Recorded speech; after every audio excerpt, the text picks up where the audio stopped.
నిజంగా ఒక 7 ఇయర్స్ నుంచి నేను అంటే కరెక్ట్‌గా మాకు మ్యారేజ్ అయినప్పుడు సేమ్ మీకు రామాయణంలా అనిపిస్తుంది. నిజంగా వాస్తవం అదే జరిగింది. ప్రేమించిన అమ్మాయి కట్టుబాట్లు, విలువలకి నేను చాలా ప్రాధాన్యత ఇస్తా. ప్రేమించిన అమ్మాయి నన్ను ప్రేమించిందంటే ఇష్టపడింది అన్నప్పుడు తను కూడా ఇష్టపడటం జరిగింది. పెళ్లి చేసుకున్నాము. పెద్దల సమక్షం పెళ్లి చేసుకోవడం జరిగింది. దాని తర్వాత కొన్ని అనివార్య కారణాల వల్ల అరణ్యవాసంకి వెళ్ళిపోవాల్సి వచ్చింది. నిజంగానే 7 సంవత్సరాలు వాళ్ళ పేరెంట్స్‌తో టచ్‌లో లేవు. అరణ్యవాసం అంటే ఎక్కడికి వెళ్తారు? అంటే ఎవరు అరణ్యవాసం అంటే అడవుల్లోకి వెళ్ళిపోం మనం. జనజీవనంలో అంటే వాళ్ళకి తెలియదు, వాళ్ళ పేరెంట్స్ మేము ఎక్కడున్నాం ఏంటి మా వేర్ అబౌట్స్ తెలియదు వాళ్ళకి. అంతే. వాళ్ళేంటి సౌండ్ పార్టీయా? ఇన్ఫ్లుయెన్సరా? అంటే మాటల పరంగా సౌండ్ ఇలా కాదు. ఓకే. అది సో కాబట్టి ఉంటాయి కదా డిఫరెన్స్ ఆఫ్ ఒపీనియన్స్, కొంతమంది నచ్చవు, కొన్ని కారణాలు ఉంటాయి కాబట్టి అవి పర్సనల్, చాలా పెద్దది అయిపోతుంది చెప్తే.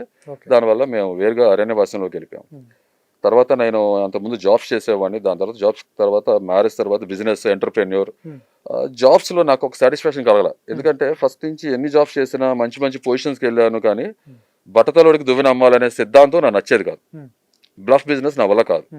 సో అన్నారు హృదయ మానవకి ఇక్కడ హృదయానికి నచ్చట్లా, సాటిస్ఫాక్షన్ లేదు. మనకులో కూడా చాలా మందికి జాబ్ సాటిస్ఫాక్షన్ ఉండదు అంటారు. మనం చేసే వృత్తిలో మనకు సాటిస్ఫాక్షన్ ఉండాలి. ఏంటంటే తప్పదు, బతకాలంటే మనం చేయాలి.